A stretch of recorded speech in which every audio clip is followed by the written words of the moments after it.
Terima kasih Tuhan untuk kasih setiamu yang ku alami dalam hidupku.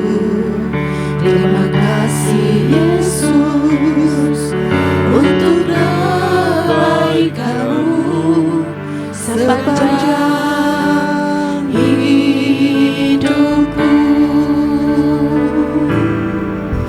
Terima kasih Tuhan untuk kasih setiamu yang ku alami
ucapan syukur kami pagi hari ini kepadamu.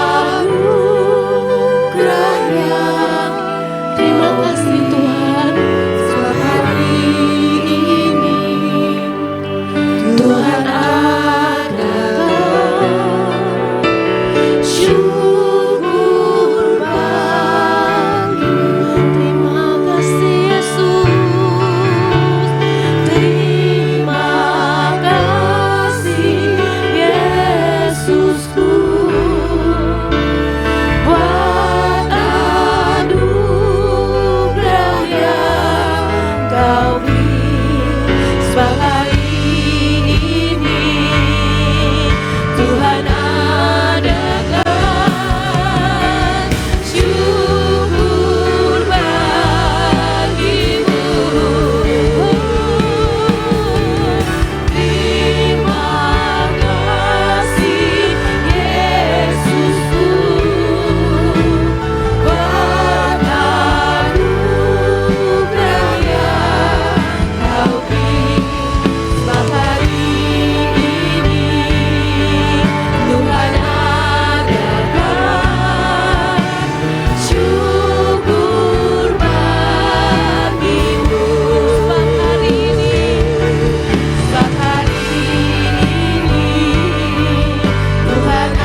Yesus, Raja di atas segala raja.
Yesus, Engkau layak untuk ditinggikan di atas pujian umat-Mu, Tuhan.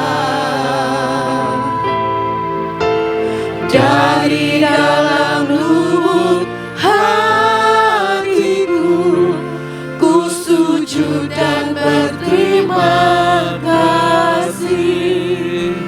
Terpujilah Tuhan Yesus, ditinggikan di atas segalanya.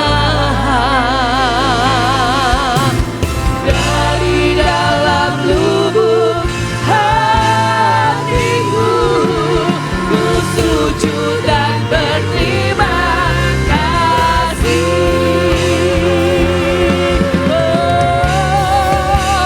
Terpujilah Tuhan Yesus, ditinggikan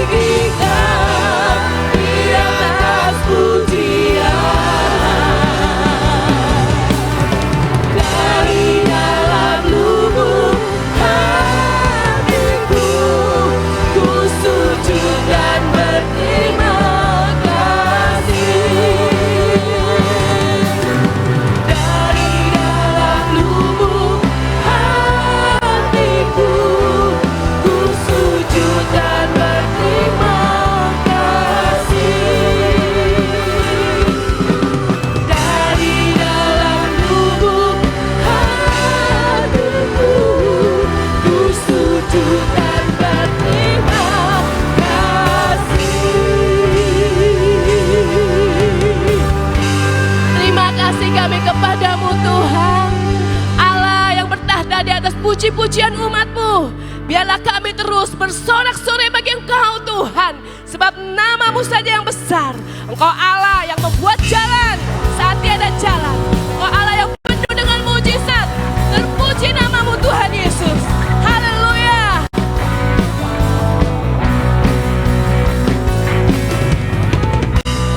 Ku bertandar padamu, sungai di gurun Kau arahkan,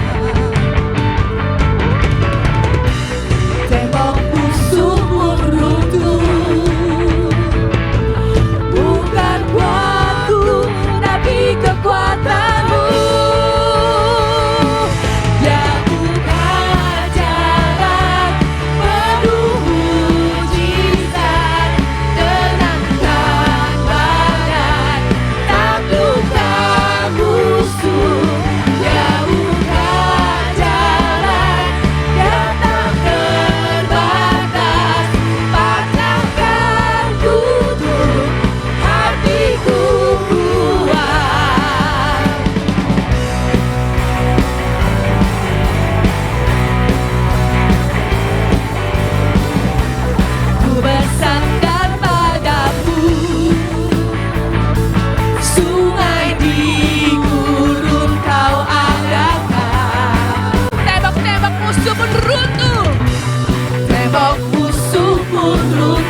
janji-janji-Mu ya dan amin Tuhan.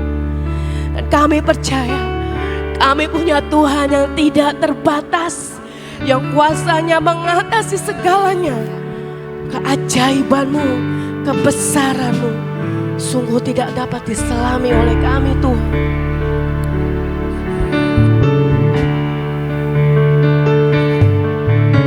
Tuhan tak pernah terlambat dan tak pernah terlalu cepat. Tuhan selalu tepat waktu dan tak pernah Dia ingkar janji. Kuasa-Mu sungguh tak terbatas, keajaiban-Mu tiada batas, kasih-Mu tak terselami. Aku kan bersandar dan mengandalkan-Mu Yesus. Kejayaan-Mu tiada batas, kebesaran-Mu tiada batas. Bagi-Mu Tuhan tiada yang mustahil.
kuasa-Mu tidak terbatas di dalam hidup kami Tuhan.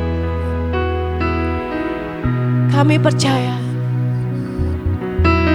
tidak ada yang mustahil di dalam nama Yesus. Tidak ada yang tidak mungkin. Apa yang kami impikan, apa yang kami harapkan, kami percaya Tuhan, Engkau pasti pilihkan yang terbaik untuk setiap kami. Terima kasih Tuhan, yang baik akan segera datang dalam hidup kami. Dan kami percaya Tuhan, oleh nama Yesus, ya dan amin. Semua terjadi. Terpujilah nama-Mu Tuhan, nama di atas segala nama.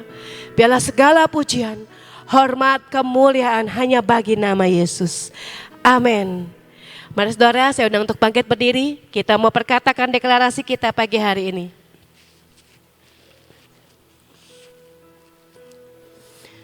Tiga, dua, satu. Pengakuan iman tahun 2026. Di dalam nama Bapa Yahweh, di dalam nama Yesua Hamasia, di dalam nama Ruach HaKodes, dan karena anugerah dan janji serta jaminan Yesua Hamasia, kami deklarasikan bahwa saya dan seluruh keluarga saya akan menjalani tahun 2026 dengan jaminan Yesua Hamasia. 1.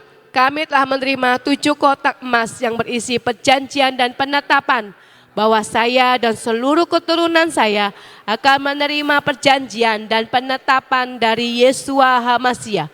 2. Kami percaya bahwa dari Sion akan dilahirkan anak-anak perjanjian yang akan mewarisi semua perjanjian dan penetapan Yesua Hamasia. 3. Kami telah menerima patok keamanan sehingga masa keamanan terjadi sepanjang tahun ini dalam hidup kami. 4. Kami telah menerima kunci kelimpahan di tengah kekeringan. Kami percaya sepanjang tahun ini Tuhan limpahi kami dengan kelimpahan jasmani dan rohani. 5. Kami telah menerima panah kemenangan sehingga tahun ini kami mengalami beyond limit. 6. Kami telah menerima janji percepatan masa panen, accelerated harvest, dan kami percaya tahun ini terjadi dalam hidup kami, percepatan panen secara jasmani dan rohani. 7. Kami minta anugerah Tuhan sepanjang tahun ini. Kami dimampukan untuk menghidupi 7 roh Allah bekerja dalam hidup kami. 8. Kami pasti mengalami kemenangan dan jaminan sepanjang tahun 2026. Kami dimampukan, mohon dilayakan, minta jaminan Yesua Hamasia dapat melaksanakan dan menggenapkan seluruhnya sehingga kami dapat mengalami from peak to higher peak. Dalam nama Yesua Hamasia, semua janji dan jaminan kami terima dengan utuh. Firman jadi daging. Amin, amin, amin.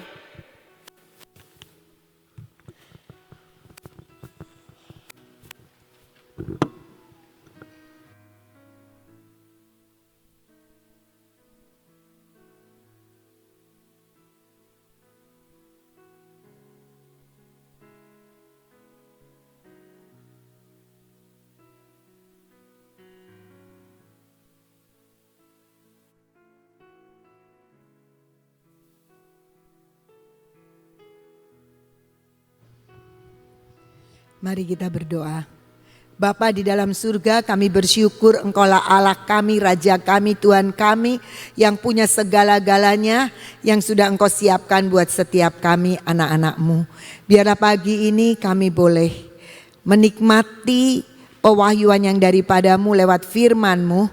Berikan hati yang terbuka untuk setiap kehendak-Mu, setiap kebenaran-Mu. Kami boleh menaikkan puji-pujian dan penyembahan kami.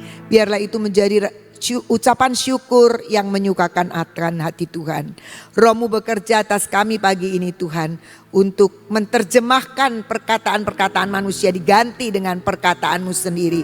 Sehingga apa yang boleh kami terima adalah pekerjaan Roh-Mu Tuhan, untuk menyingkapkan pengertian-pengertian buat kami.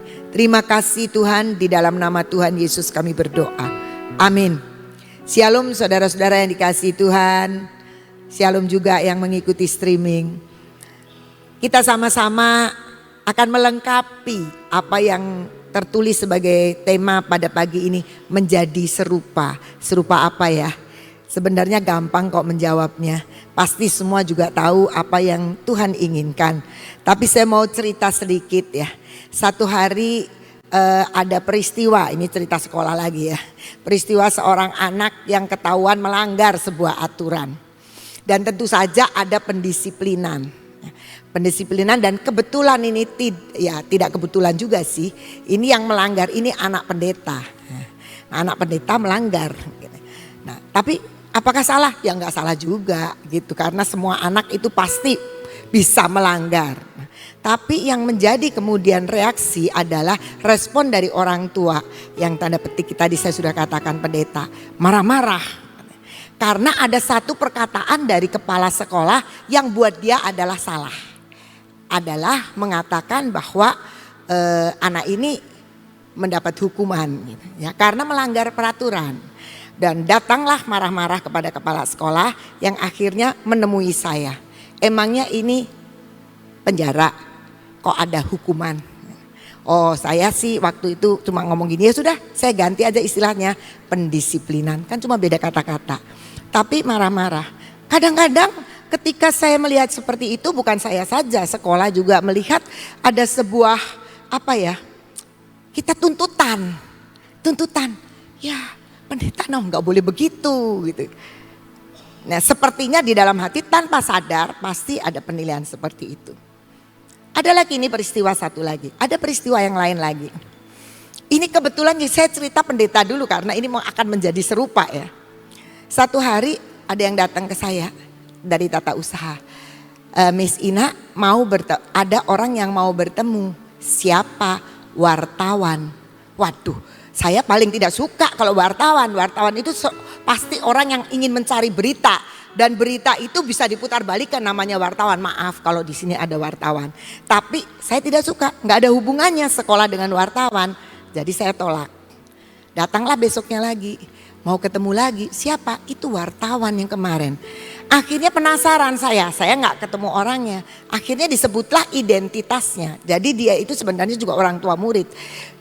Ketika identitasnya diberitahu, rumahnya diberitahu, ada di mana, saya langsung menangkap. Itu mah bukan wartawan setahu saya. Itu pendeta. Saya bilang gitu. Wah, nggak tahu dia bilangnya wartawan. Nah, saya tetap tidak mau. Sepanjang dia status wartawan, saya tetap tidak mau. Sampai satu ketika ketika mau pulang ketemulah dengan dia. Terus dia cegat saya dan kemudian dia mau bicara tentang unek-uneknya terhadap sekolah. Karena pada waktu itu saya sudah mau pulang di jalan di lapangan basket, jadi saya bilang, Pak di sini saja. Terus saya tanya sama dia, waktu ada masalah apa? Dia terus bilang begini, tunggu ya Miss, saya akan rekam semua jawabannya Miss. Nah saya bilang, oh silahkan. Terus dia buka HP, dia mau rekam. Terus saya bilang, Pak setahu saya Bapak kemarin udah mau mencari saya dengan nama wartawan. Saya bilang gitu. Iya betul, sekarang saya wartawan. Oh Bapak sudah bukan pendeta lagi? Masih, tapi saya juga wartawan. Dan dia memperkenalkan dengan nama wartawan. Oke. Masalahnya sebenarnya simpel, hanya kenaikan uang sekolah aja. Kenapa ada kenaikan uang sekolah? Ya karena ada kebutuhan-kebutuhan sekolah yang meningkat. Begitu. Kenapa tidak mengadakan musyawarah dulu dengan orang tua? Saya bilang kenaikan uang sekolah rasanya semua orang tua gak ada yang setuju. Saya bilang gitu. Saya minta hikmat Tuhan dan saya cuma bilang begini, Pak saya mau nanya, Bapak pernah ke pasar? Iya. Kalau ada sayuran naik, apakah berunding dulu sama pembeli? Rapat dulu? Saya bilang gitu. Dia diam aja. Tapi semua tuh direkam. Kenapa sekolah ini begini? Ya udah saya sih santai aja. Nah tetapi saya harus mengakui di dalam diri saya kecewa pasti. Kenapa? Karena predikat statusnya dia yang bagi saya, yang saya ini ya, ngakunya ya berpredikat umatnya, jemaat ibaratnya. Kok saya melihat figur yang seperti itu? Nah kadang-kadang kita selalu berpikir begitu. Kenapa? Karena kita pengennya kita orang lain harus Kristusnya keluar, tapi kita sendiri kurang keluar. Nah, saya membaca satu quote yang dari Andrew Murray. Dia menuliskan begini: kekurangan terbesar dari orang Kristen adalah tidak memerlukan Allah lebih lagi dan menganggap keselamatan itu karunia Allah. Tapi tujuan keselamatan itu bukan saja seperti itu sebenarnya. Jadi kita tuh udah puas, wah saya sudah diselamatkan, selesai. Tetapi sebenarnya yang Tuhan mau supaya kita hidup kekal, tetapi mengembalikan kehidupan kita pada hubungan kita dengan Allah. Jadi sebenarnya kekristenan yang Tuhan inginkan adalah bagaimana hidup kita itu dikembalikan memiliki sebuah status yang sama persis seperti ketika Dia menciptakan saudara dan saya. Tapi seringkali kita begitu, ketemunya pendeta kok begitu ya, kita pikir begitu. Kalau pendeta nggak boleh begitu, tapi kalau kita boleh-boleh begitu aja. Dan seringkali itu menjadi sebuah dilema buat kita. Kemarin juga pendeta lagi, kan banyak nih orang tua murid yang pendeta-pendeta. Tata usaha dimarah-marahin lewat WA. Akhirnya dia tidak puas dengan tata usaha, maunya ketemu saya. Oh boleh, saya bilangnya. Tapi ketemu saya tidak seperti yang dia tulis, baik-baik aja. Dan saya juga belajar bagaimana saya tetap menghormati dia seorang hamba Tuhan. Saya tahu apa yang dia tulis di WA, tapi saya tidak mau menyinggung itu. Tapi di dalam hati saya seringkali timbul, itulah dilema dari jemaat yang seringkali melihat figur seorang hamba Tuhan dengan tuntutan yang berbeda. Tetapi sekali lagi kita sebagai anak-anak Tuhan, kita harus tetap menyadari kita tidak boleh berhenti dari keselamatan yang Tuhan sudah karuniakan. Tetapi kita harus terus berjalan maju, mengembalikan hubungan yang benar antara kita dengan Allah. Entah kita itu pendeta, entah kita itu bukan, entah kita itu pelayan Tuhan. Tapi mari kita belajar melihat sebenarnya apa yang Tuhan inginkan dalam hidup kita. Kejadian 1 ayat 26 dan 27. Ini ketika Tuhan menciptakan manusia. Berfirmanlah Allah, baiklah kita menjadikan manusia menurut gambar dan rupa kita, supaya mereka berkuasa atas ikan-ikan di laut dan burung-burung di udara dan atas ternak dan atas seluruh bumi dan atas segala binatang melata yang merayap di bumi. Maka Allah menciptakan manusia itu menurut gambarnya. Menurut gambar Allah diciptakannya dia. Laki-laki dan perempuan diciptakannya mereka.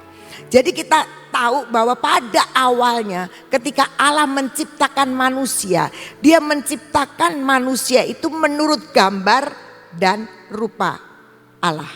Tapi bukan berarti secara fisik, karena Allah itu roh. Sedangkan manusia diciptakan ada dagingnya, bukan saja roh. Memang dihembuskan dengan roh Allah. Artinya apa? Artinya sebenarnya yang Tuhan ciptakan manusia itu memiliki sifat, memiliki nilai-nilai dan kemampuan-kemampuan walaupun secara fisik yang mencerminkan karakter Allah di dalam diri kita. Dan itu yang sebenarnya Allah ciptakan kita sebagai manusia yang seperti itu.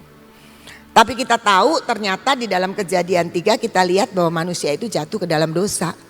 Dan ketika jatuh ke dalam dosa, maka Yesaya menuliskan seperti ini di dalam terjemahan firman Allah yang hidup.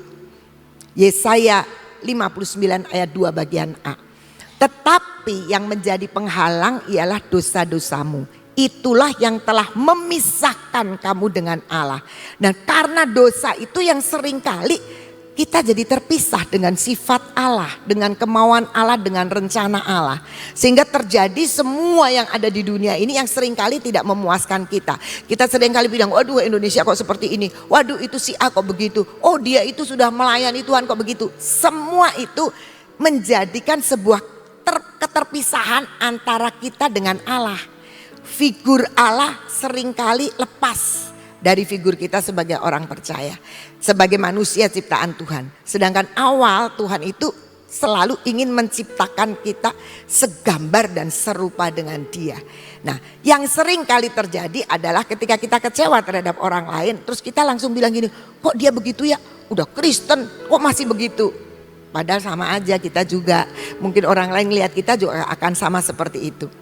Tetapi kita bersyukur, kenapa? Karena kalau kita lihat apa yang ditulis oleh Rasul Paulus di dalam Roma 3 ayat 23 dan 24, maka kita bersyukur. Karena semua orang telah berbuat dosa, itu harus kita akui. Sejak manusia jatuh ke dalam dosa, kita semua dan telah kehilangan kemuliaan Allah. Dari kemuliaan Allah itu sudah hilang dari kita. Kalau dulu ya Adam dan Hawa tidak pernah tahu dia telanjang. Tapi karena kemuliaan Allah hilang dari hidupnya dengan dosa itu, maka dia menyadari semua keterbatasan manusia.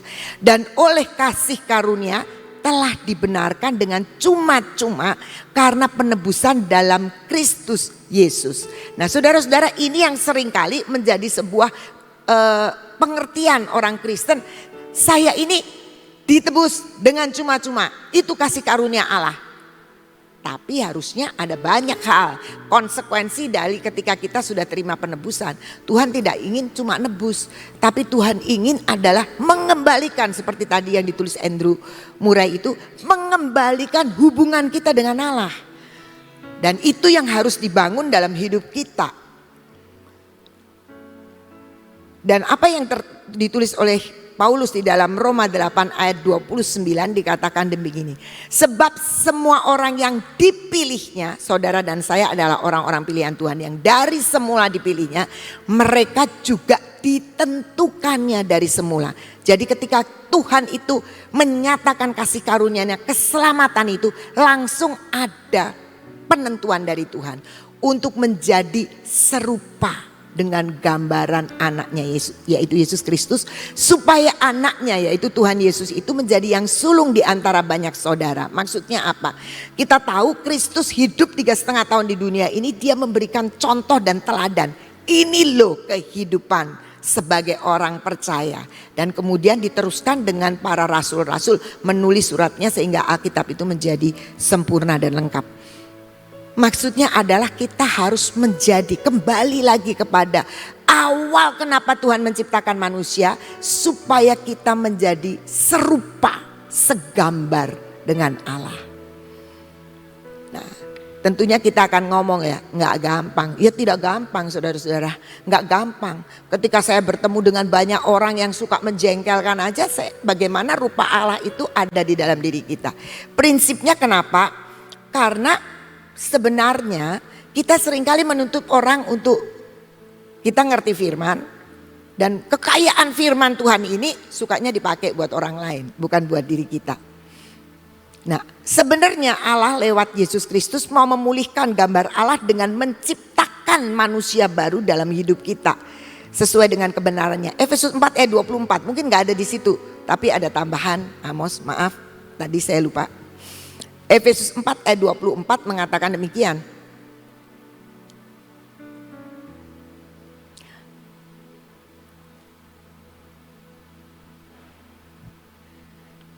Dikatakan bahwa Allah lewat Yesus Kristus mau memulihkan gambar Allah dengan menciptakan manusia baru.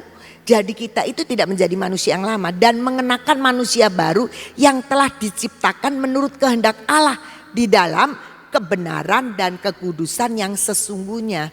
Jadi kita ini sebenarnya lewat Yesus Kristus bukan sekedar kita dapat hidup yang kekal, tapi mengalami kehidupan yang masih ada di dunia ini. Kita harus mengenakan manusia yang baru. Nah, Kolose 3 ayat 9 dan 10, Kolose 3 ayat 9 dan 10 katakan begini.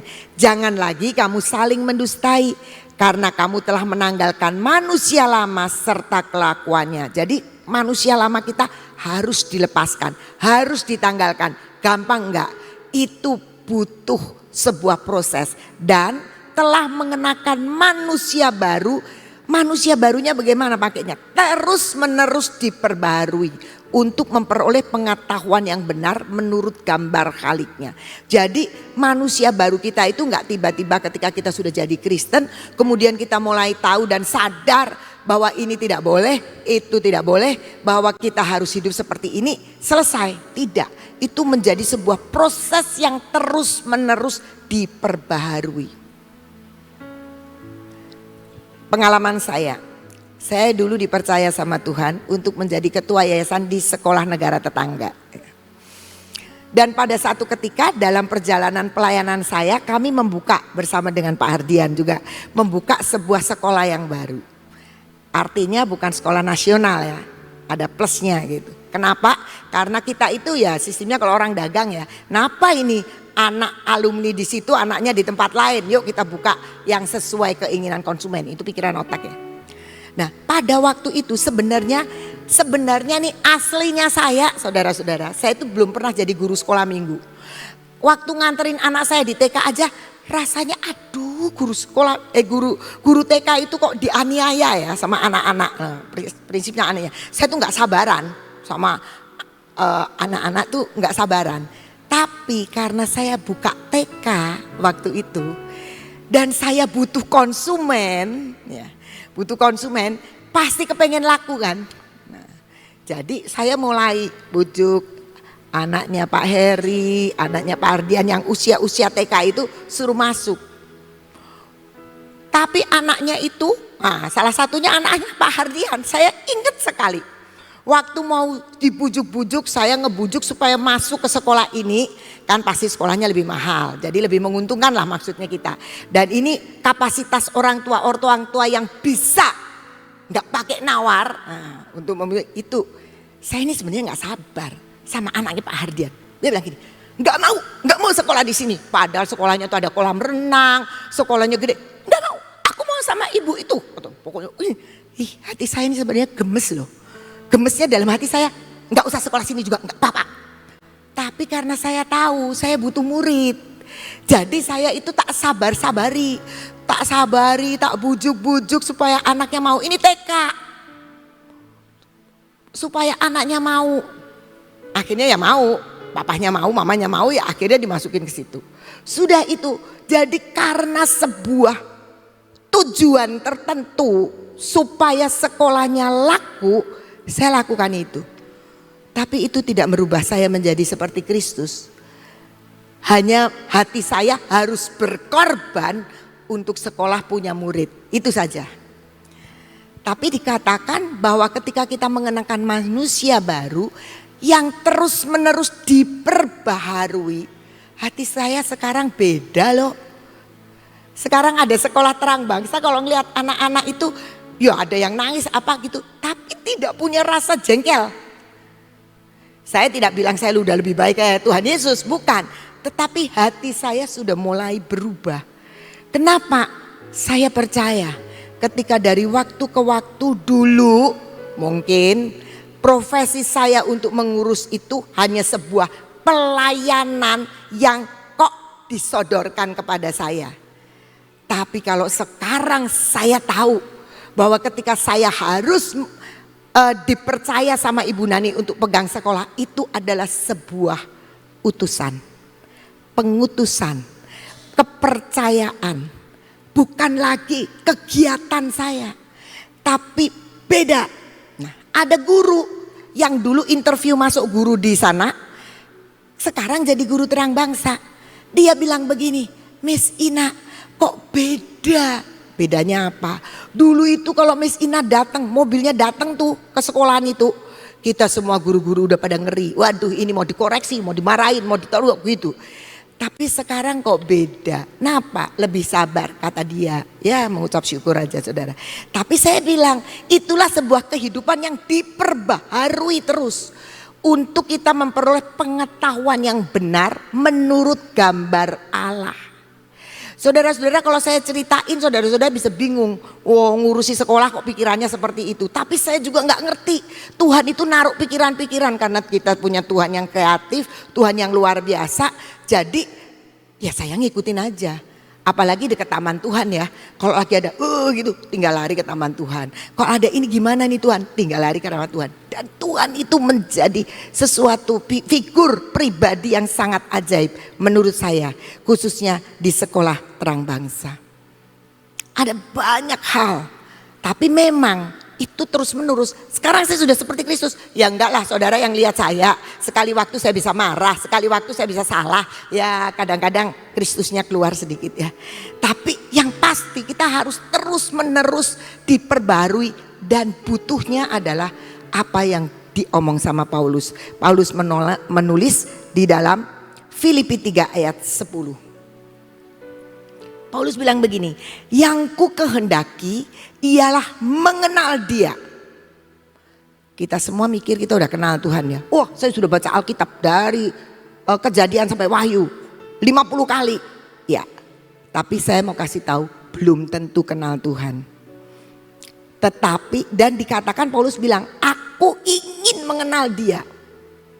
Dan kuasa kebangkitannya. Saudara, kalau kita kenal Tuhan dengan kuasa kebangkitannya, itu sebenarnya fasilitas yang paling enak buat hidup kita.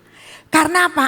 Yang dunia tidak bisa kerjain, Tuhan bisa kerjain. Kuasa kebangkitannya itu luar biasa.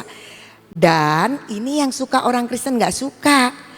Persekutuan dalam penderitaan Kristus. Kita bilang, ngapain kita persekutuan dengan penderitaan Kristus? Kristus sudah menderita, sudah dibayar lunas semua penderitaan, selesai. Kita tinggal enaknya saja. Enggak, saudara-saudara. Paulus bilang, aku nih kepengen bisa kenal Tuhan dengan segala kuasa kebangkitannya dan persekutuan dalam penderitaannya. Kenapa? Di dalam penderitaan, memang kita gak disalib. Tapi di dalam penderitaan Kristus itu ada sebuah penyangkalan diri. Ada sebuah banyak hal yang menjadikan kita menjadi serupa dengan Dia dalam kematiannya. Gak ada lagi dendam, iri hati.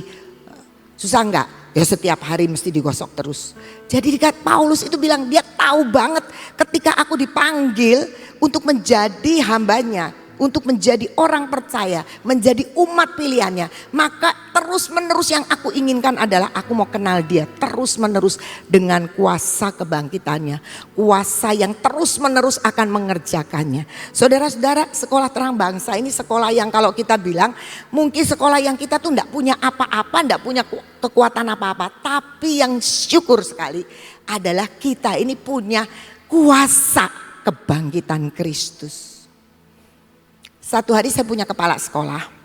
Kepala sekolah ini istrinya juga kepala sekolah, tapi di sekolah lain. Nah, dia di sekolah ini. Terus dia suka cerita, ya namanya suami istri kan suka cerita. Nah, tapi istrinya bukan di Cirebon, di daerah kabupaten. Nah, suka cerita, di sekolahku tuh ada ini. Sampai suatu ketika istrinya rapat dengan semua kepala-kepala sekolah di sekolah mereka. Mereka punya sekolah cukup besar. Yang dibicarakan apa? Istrinya bilang, yang dibicarakan tuh sekolahmu. Sekolah suaminya. Kenapa dibicarakan? Kenapa ya sekolah yang sepertinya di mata manusia itu gak ada apa-apanya. Umur baru 14 tahun. Gak punya jaringan yang terlalu lebar. Kecuali jaringan bahtera ya. Tapi kita punya jaringan di surga, dia lupa. Punya, tapi kok bisa aneh-aneh. Apa yang aneh? Awal tahun ajaran sekolah kami bisa bagi buku tulis. Semua murid dapat buku tulis. Oh, sekolahnya kaya. Enggak, Tuhan yang kaya. Karena ada orang yang ngedrop anak Tuhan, yang ngedrop buku tulis. Setiap anak dapat 2 bendel gini. Orang tua enggak perlu buku tulis. Terus apa lagi? Ada lagi anak Tuhan yang cinta Tuhan. Anak-anak itu jangan sampai tidak kuliah yang pinter-pinter. Kami mau sponsori anak untuk masuk ke perguruan tinggi negeri. Hebat kan? Sempat saya tanya, Pak, kalau nanti sudah diterima di perguruan tinggi negeri, biaya sekolahnya kalau orang gak mampu gimana? Oh, kami support. Macem-macem, ini baru berkat yang saya bisa cerita. Tapi terlalu berkat yang luar biasa. Yang saya pikir itulah kuasa kebangkitan Tuhan yang mengerjakan di dalam sekolah ini. Banyak hal lah kalau ngobrol sama saya nanti bingung. Sekolahnya ajaib sekali. Tapi kita melihat bahwa tuh kita semua perlu kenal Tuhan dengan segala kuasa kebangkitannya. Dulu agak stres kalau akhir bulan. Sekarang udah enggak stres. Sudah enggak stres, kenapa? Saya tidak mau stres. Wong saya sudah lihat 14 tahun bagaimana Tuhan itu menata sekolah ini dengan sangat ajaib. Dan saya belajar terus kuasa kebangkitan. Dan persekutuan dengan penderitaan. Ini yang suka tidak mau. Tapi saya mau lihat kreativitas Tuhan dan pertolongan Tuhan yang luar biasa. Saya cerita. Suatu hari ada orang tua yang punya tunggakan yang besar sekali. Besar. Tapi entah bagaimana dia tuh datang ke saya dan bilang, "Miss, aku nih gak bawa uang." Dia gak bisa daftar ulang. "Aku nih gak bawa uang. Tapi aku niatnya begini aja." Dia punya anak 2. Anak yang kecil saya mau berhentikan dulu sekolahnya setahun. Sampai saya cari duit. Anak yang besar ya karena dia harus ujian ya terpaksa. Tapi aku gak punya uang. Ngobrol, saya tanya, "Kamu sebenarnya punya uang berapa?" "Jangan dong masuk sekelas gak bawa uang sedikit pun ya. Nanti saya akan diomeli sama orang tua lain. Harus bawa." "Aku punya, tapi aku nanti runding dulu sama istriku," kata dia. Udah, dia pulang itu hati saya itu kayak nyantol di dia terus. Saya percaya saya gak kenal dia loh. Ya kenal sebagai orang tua aja, mungkin ketemu saya 1-2 kali sepanjang sekian tahun dia nyekolahkan di kami. Saya gak punya. Tapi entah gimana di dalam hati saya, aduh Tuhan, ini tuh gimana ya, masa anak harus tidak sekolah setahun. Saudara tahu, saya ini gede, tunggakannya gede. Langsung otak saya jalan. Nah ini, otak saya jalan mencari jalan pintas. Saya tahu ada malaikat di sekolah. Siapa malaikat yang soal dana? Ya semua tahu kan? Harry. Saya cerita sama Harry, "Her, kamu bisa gak nyari?" Kan pernah terjadi juga saya bilang begitu. "Her, kamu bisa nyari?" Jawabannya apa? Enggak berminat. Ceplok aja saya, wah habis gak berminat. Tapi saya tahu ya sekarang, kalau Tuhan tutup pintu yang satu, Dia punya banyak pintu untuk dibukakan. Satu ketika saya ketemu dengan orang yang sudah lebih dari 10 tahun saya gak pernah ketemu. Terus dia tanya, "Ci, ingat saya?" "Ingat." "Boleh minta nomor telepon?" "Boleh." Satu ketika dia ngomong sama saya pengen ngobrol. "Oh boleh. Nanti ya, ini lagi padet saya, nanti saya beberapa hari lagi saya kasih." Ketemulah saya dengan Sophie. Sophie bilang, "Itu punya masalah loh. Jadi di otak saya pasti dia akan konseling masalahnya dia." Betul? Karena saya dengar, oh ya sudah. Jadi ketika saya ada waktu saya WA sama dia datang ke sekolah aja. Saya tahu kalau orang punya masalah jangan didengar sama yang lain. Jadi saya ambil ruangan di ruang BK. Kita duduk dan dia bertemu, dia langsung bilang apa? "Saya pengen jadi orang tua asuh di sini." Berat aja. "Apakah di sini ada?" "Oh ada," saya bilang. "Tapi kami ini bukan sebuah pengurus orang tua asuh seperti sekolah saya lama. Nanti tinggal di distribusi, tidak. Setiap kami punya masalah anak, kami akan bawa ke Tuhan dan itu kalau memang Tuhan tolong nanti Tuhan bukakan jalan." Ada nggak yang seperti itu? Ya hati saya ada, saya barusan ngomong sama Harry di hari yang sama. Ada, tapi saya nggak enak karena jumlahnya besar. Ini orang baru, belum sudah lari nanti ya. Jadi saya bilang ini besar sekali, 2 anak. Dia desek, "Berapa?" Saya sebutin nominalnya. Saking nggak enak saya tuh pura-pura telepon sama Miss Liz, padahal saya tuh tahu jumlahnya ya. "Miss coba berapa?" Jadi kan dia omong keras ya. Saudara tahu, ditutup sama dia. Saya cuma ngajukan 1 anak. Dia bilang itu kan katanya anaknya 2. Totalnya segini. Ya saya tutup. Saya mau kasih tahu ya. Ketika kita itu mengalami sebuah pergumulan, ikut ambil bagian dalam penderitaan orang tua itu. Saya juga tidak tahu kenapa saya menjawab dia ketika dia WA saya, "Miss maaf ya, saya punya uang hanya bisa untuk bertahan hidup beberapa waktu. Jadi kami memutuskan bersama istri 2 anak itu kami tunda untuk sekolah." Itu menusuk hati saya. Saya bilang gak bisa, masa anak ini gak sekolah. Itu adalah persekutuan di dalam penderitaan Kristus. Yang nanti saya akan melihat kuasa kebangkitannya. Itu satu contoh. Satu contoh lagi. Ini contoh yang kayaknya sih agak aneh. Tapi saya bilang Tuhan itu ajaib. Ada satu anak gak bisa sekolah juga. Sama. Tidak bisa membayar tunggakannya masih banyak. Dan tidak bisa bayar daftar ulang. Orang tuanya datang, wah udah saya aja bingung ini diapain gitu ya. Sampai akhirnya tetap anak itu gak sekolah. Saya cuma bilang sama Tuhan, Tuhan kalau lihat anaknya itu kasihan. Tapi herannya anak ini sudah berapa kali sepertinya mau disodorkan lah kalau ada orang tua asuh. Tapi dia gak terpilih, ada di list gitu dia gak terpilih. Napa ya Tuhan? Saya duduk lagi praise and worship di situ. Saya teringat keluarga ini. Tiba-tiba keluar ide. Saya pasti tahu itu ide bukan dari saya. Tapi dari sebuah kuasa Tuhan yang membukakan ide. Lah saya kan kenal orang tua ini kan banyak karena dia udah titipin 3 anak. Walaupun 1 anak sudah lulus. 2 anak. Saya udah kenal. Tapi gak pernah kepikir tuh untuk menolong dia dengan cara itu. Tuhan itu ajaib. Orang tuanya itu kan pernah jadi supir taksi. Dia pernah nyetir truk juga. Suruh ngelesin nyetir aja. Saudara, saya sekarang buka kursus setir mobil, saudara.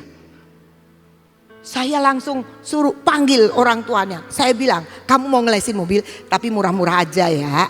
Kata saya gitu, murah. Untuk siapa? Maksud saya sih untuk siswa, untuk guru. Tapi ya namanya guru ya langsung diposting di sosial media. Yang daftar sama saya banyak sekali, murah sih 200.000 5 kali pertemuan. Jadi ini di mana ya? Loh kok jadi orang umum yang pada les? Tapi saya ngomong sama orang tua, maaf ya. Tapi nanti duitnya buat bayar sekolah. Oh iya, gak apa-apa Miss. Akhirnya dia bisa nyicil sekolah. Kan aneh.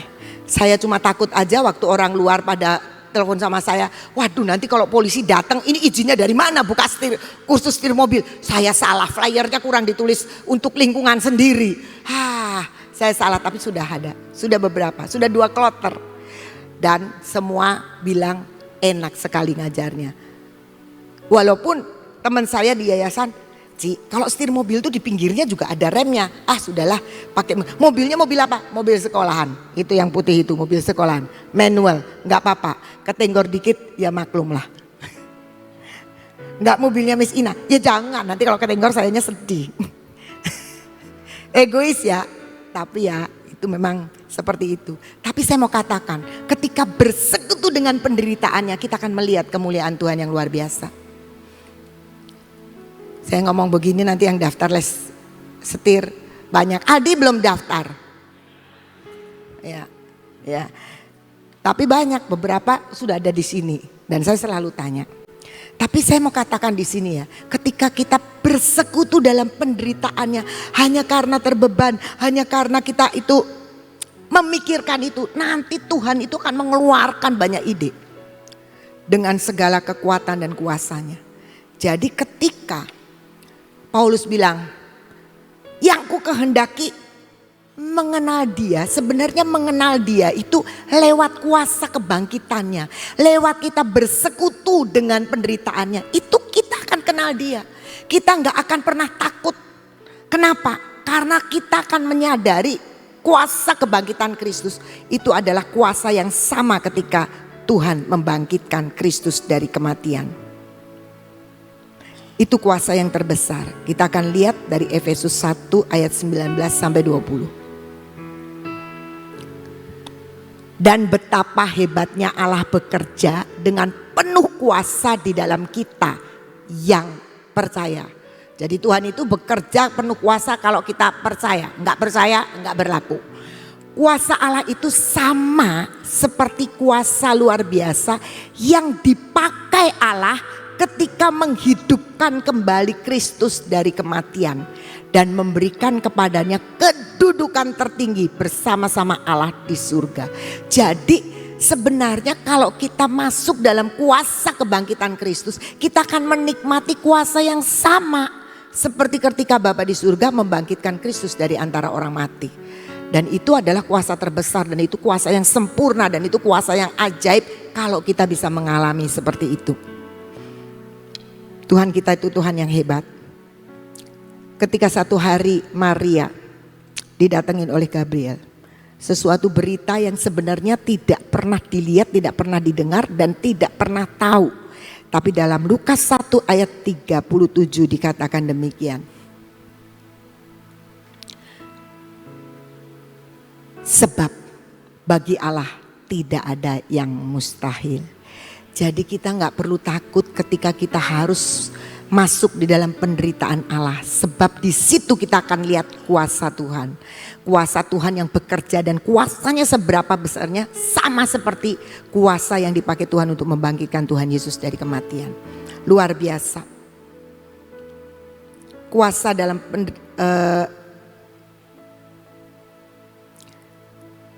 tadi dikatakan ya, bagi Allah tidak ada yang mustahil. Tapi di dalam Markus 9 ayat 23 dikatakan demikian. Katamu jika aku dapat, ada yang nanya sih, kalau kamu bisa sembuhkan anakku. Tuhan bilang, kamu bilang kalau aku bisa, kalau aku dapat. Tidak ada yang mustahil bagi orang yang percaya. Kuasa Tuhan tetap tidak berubah. Hanya kita yang percaya atau tidak. Sebab semua yang mustahil itu akan terjadi menjadi tidak mustahil kalau kita percaya. Dan saya sangat percaya sekolah ini akan terus menjadi berkat buat banyak orang. Dengan caranya Tuhan. Caranya gimana? Enggak tahu. Step by step Tuhan akan beritahukan dengan cara yang ajaib. Nah, kita lihat lagi 1 Petrus 4 ayat 1. Karena Kristus telah menanggung sakit dan penderitaan, saudara harus bersikap sama seperti Dia. Saudara juga harus siap menanggung penderitaan, sebab ingatlah apabila badan saudara menderita, dosa kehilangan kuasanya. Saudara, kita seringkali emosi gak terkendali ya. Apalagi khusus untuk orang-orang yang emosional, gak terkendali. Tapi ketika Tuhan mengatakan bahwa kita itu harus punya sikap sama seperti Kristus. Dia tahan dari penderitaan, dari ejekan, dari celaan. Nah itu kita berarti harus menderita. Karena sebenarnya kita mau marah. Tapi kita harus menyadari ketika kita bisa lakukan itu, dosa gak bisa bekerja di dalam hidup kita. Dosa bisa bekerja ketika kita mengumbar hal-hal yang Tuhan tidak suka, kita biarkan bertumbuh dalam hidup kita. Sehingga dosa itu akan terus menguasai. Biasa kan saudara, kalau sudah nyeselnya belakangan. Gak ada menyesal duluan, pasti belakangan. Nah mari kita belajar, kita menanggung dengan sikap. Karena Kristus telah menanggung sakit dan penderitaan, saudara harus bersikap sama seperti itu. Saya sudah berhasil, belum saudara-saudara, tiap hari dikikis terus. Tapi saya belajar ingin untuk menjadi seperti itu. Kristus bagaimana? Supaya kita sama seperti Dia. Sikapnya Ibrani 12 ayat 3. Ingatlah selalu akan Dia yang tekun menanggung bantahan. Kita tuh bisa bantah, tapi gak usah. Yang sehebat itu terhadap dirinya dari pihak orang-orang berdosa. Supaya jangan kamu menjadi lemah dan putus asa.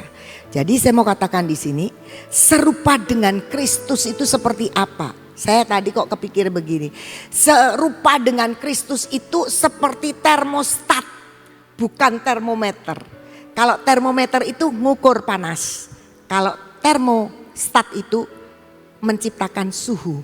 Jadi kalau dipasang suhunya cukup segini saja, 16 derajat AC, dia gak akan lebih dia balik lagi. Itu termostat, sama seperti kita. Kalau kita jadi termostatnya Tuhan, kita tahu standarnya, kita itu pencipta suasana.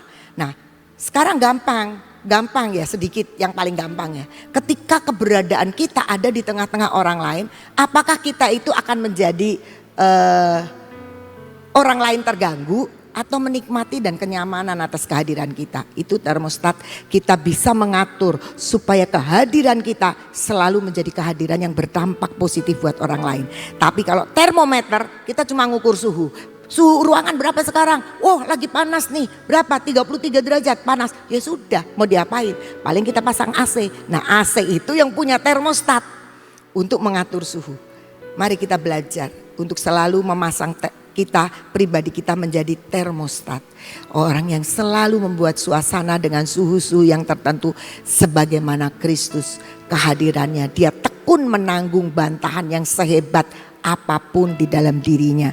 Saya bukan sudah berhasil, tapi saya belajar untuk mengerti bahwa kalau Paulus bilang yang ku kehendaki adalah mengenal dia. Yang dikenal apa? Ayat Alkitab diapalin, itu bukan kenal. Tapi yang mengenal itu kita bisa menikmati kuasa kebangkitannya. Tapi sebaliknya juga kita mengenal dalam persekutuan penderitaannya. Karena ada sisi penderitaan dan ada sisi kuasa yang bisa kita nikmati. Dan saya percaya kalau kita setiap hari diperbarui, mengenakan manusia baru, mengikut apa seperti yang Tuhan mau, maka kita akan menikmati sehingga kita akan bilang, dulu kata Paulus, semua itu aku anggap sampah. Karena pengenalan akan Yesus Kristus. Kita juga akan bilang yang dulu-dulu kita pegang erat, tapi kita akan bilang itu sampah. Karena sejak aku mengenal Kristus, karena aku menikmati kuasa kebangkitannya, dan aku juga menjadi serupa dengan Kristus. Karena itu keinginan Tuhan kembali di dalam tujuan Tuhan yang awal, yaitu menikmati satu sebagaimana ciptaan. Gambar Allah keluar dari kita dan mengembalikan kita pada hubungan awal Tuhan menciptakan manusia. Kiranya Tuhan memberkati kita.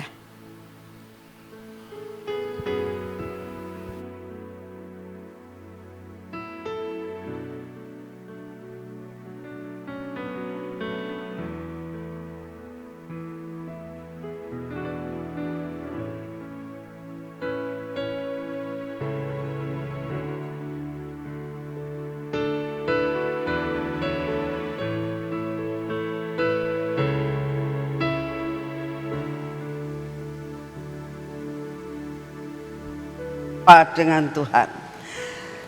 Bisa enggak?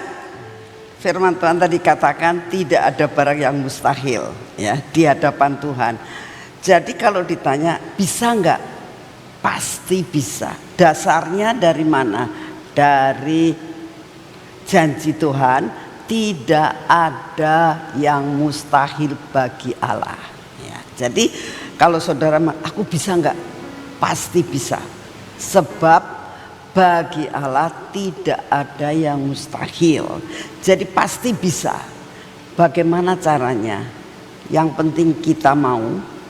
Roh Kudus akan menolong kita, memampukan kita untuk bisa lama-lama serupa dengan Kristus di dalam segala perkara, ketaatannya ya,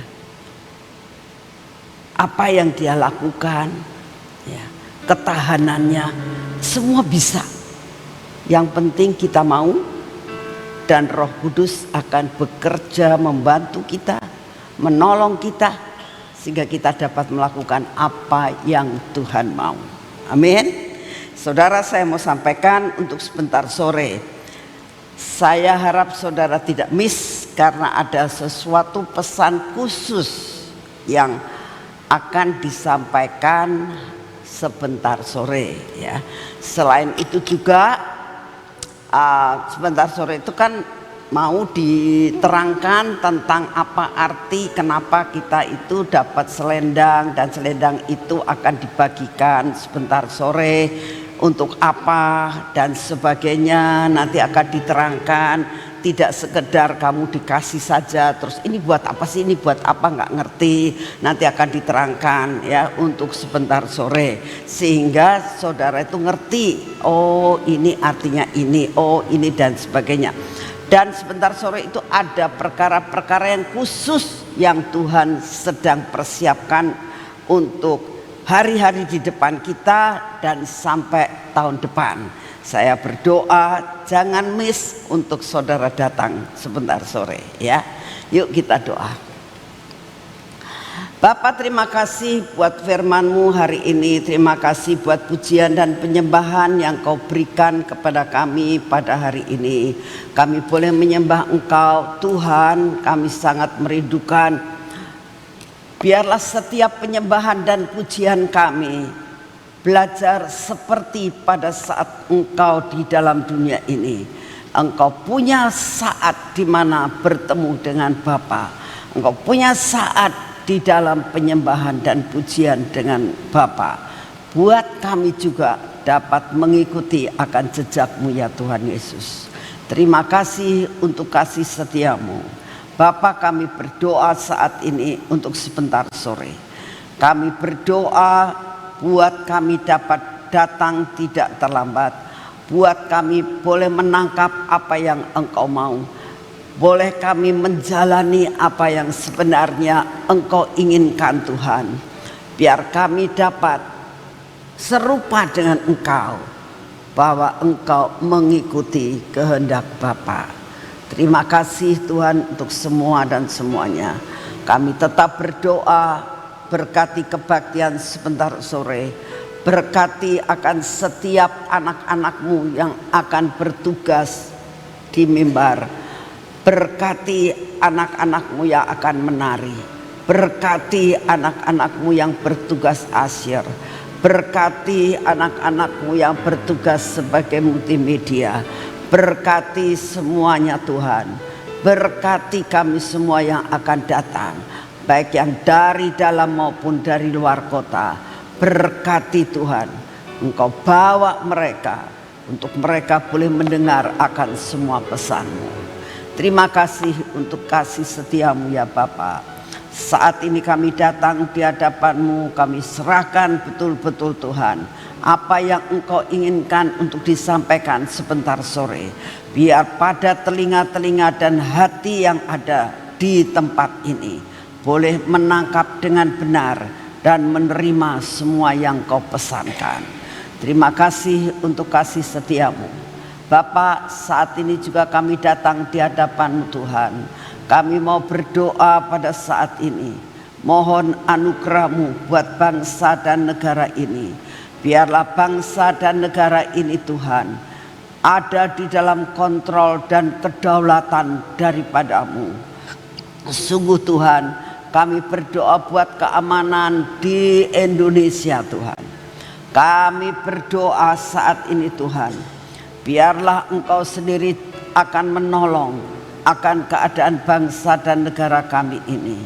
Biarlah Engkau sendiri banyak berbicara kepada Bapak Presiden dan Wakil Presiden dan semua stafnya Tuhan, supaya mereka dapat melakukan keputusan-keputusan, menandatangani semua peraturan yang akan dikeluarkan yang pas seperti yang Engkau mau Tuhan.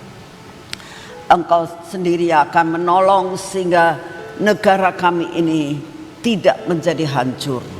Terima kasih untuk semuanya. Bapak, kami juga berdoa untuk bencana-bencana yang sudah secara hukum alam harus terjadi. Kami doakan saat ini Tuhan, baik tsunami maupun gempa bumi maupun gunung meletus, apapun juga Tuhan yang kami tahu sedang berbaris untuk melaksanakan apa yang bakal terjadi secara hukum alam ini Tuhan. Kami berdoa, kami hanya bisa berharap kepada-Mu. Apapun yang Kau izinkan terjadi, buat anak-anak-Mu diselamatkan dimanapun juga mereka berada. Apabila semuanya itu harus terjadi dengan tiba-tiba, kami mohon anugerah-Mu. Biarlah anak-anak-Mu diselamatkan. Terima kasih Tuhan Yesus. Kami juga berdoa untuk penginjilan Tuhan. Biarlah penginjilan ini sampai ke ujung bumi. Biarlah semua perangkat media yang ada Engkau pakai Tuhan, supaya dapat menyampaikan berita keselamatan, sehingga tidak ada satupun yang tidak selamat. Tuhan, sangat merindukan akan hal itu. Terima kasih untuk kasih setiamu. Kami juga menyerahkan Tuhan akan semua masalah persoalan kami. Bapa, kami percaya Tuhan, Engkau buat kami perbedaan Tuhan, sehingga kami tetap dapat hidup, kami tetap dapat makan, kami tetap dapat diluputkan. Tuhan, kami sangat merindukan biar kami ada di dalam jalur yang daripadamu, sehingga apa yang Kau janjikan menjadi kenyataan. Terutama saat-saat ini Tuhan, Engkau tahu bahwa kami semuanya membutuhkan terobosan keuangan Tuhan. Engkau tahu kebutuhan setiap hari, Engkau tahu kebutuhan setiap bulan. Tuhan, kami hanya minta anugerah-Mu. Biarlah tidak ada satupun di tempat ini yang hidup di dalam kemiskinan. Kami sangat merindukan Engkau terus buat dan seret kami, layakan kami untuk menerima semua anugerah dan berkat-Mu. Terima kasih untuk semuanya. Semua beban kami, baik sakit penyakit maupun masalah keluarga, masalah keuangan, kami mau persembahkan kepadamu. Buat jalan Tuhan, buat terobosan kami, supaya semua pengakuan iman kami ini Tuhan terselesaikan akhir tahun ini. Akselerasi harvest terjadi, percepatan kami alami, kelimpahan kami alami. Terima kasih untuk semuanya. Terima kasih Bapa, terima kasih Tuhan Yesus, terima kasih Tuhan Roh Kudus. Kami percaya Kau mendengar doa kami pada pagi hari ini. Segala pujian, hormat, syukur kami naikkan di hadapan-Mu dalam nama Tuhan Yesus. Mari saudara kita masuk dalam pengurapan.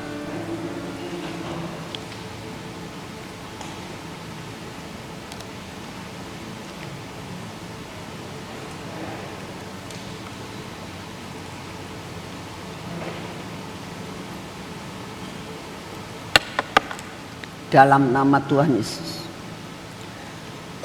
biarlah pengurapan ini menjadi sesuatu tanda bahwa kami adalah milik-Mu Tuhan. Bahwa kami adalah orang-orang yang dibedakan. Bahwa kami adalah orang-orang yang dapat menikmati kemustahilan terjadi dalam hidup kami.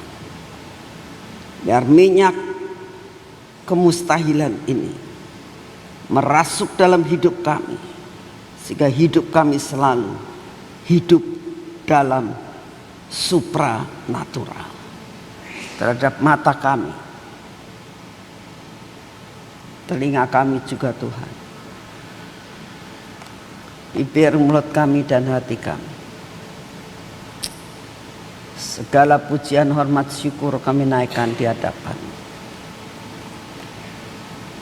Ya, semua yang tidak baik dalam hidup kami Kau hancurkan. Kau tetap memberkati pekerjaan kami hari ini dengan tangan yang kami akan lakukan. Kau yang akan menolong Tuhan, sehingga apa yang kami kerjakan dan apa yang menjadi jatah kami hari ini, kami terima dengan utuh.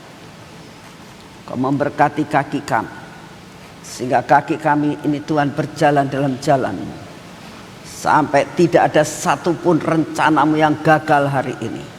Kaki kami dapat berjalan dan tidak menjadi tersandung. Terima kasih Bapak. Segala pujian, hormat, syukur kami naikkan di hadapan-Mu. Di dalam nama Tuhan Yesus kami sudah berdoa. Amin. Selamat pagi, Tuhan memberkati saudara semuanya.